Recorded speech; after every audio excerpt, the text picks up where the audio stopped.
Gamma correction.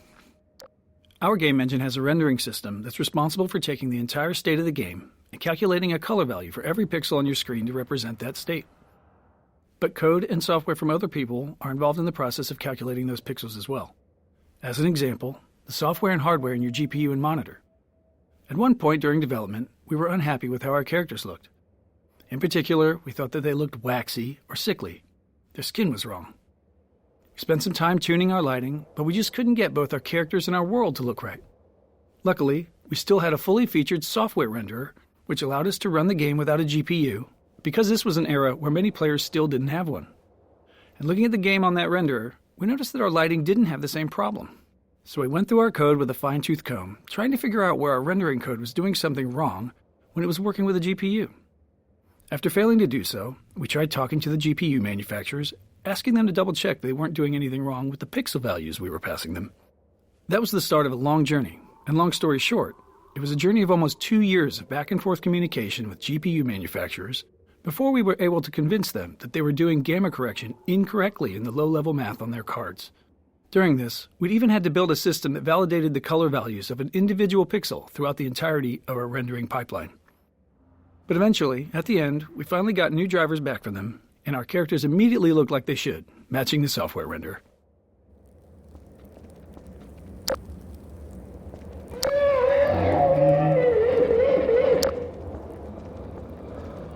At this point in Ravenholm, the player has learned all the gameplay elements available to them and can predict their interactions.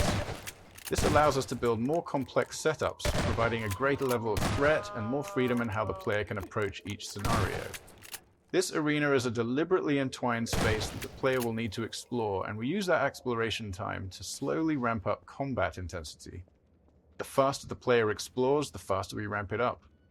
The freeform nature of this design made it challenging to tune, given the large dynamic range in how players played through it.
Playtester archetypes.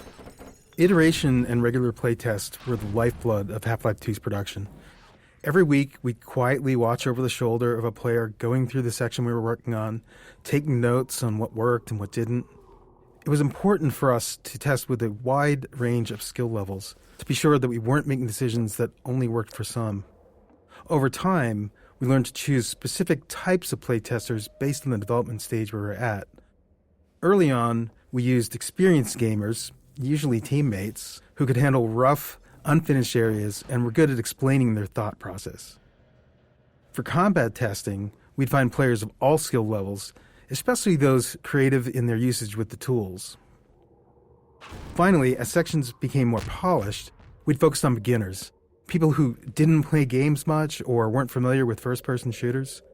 Even if they weren't necessarily someone who might buy the game, we often learned something valuable from watching them.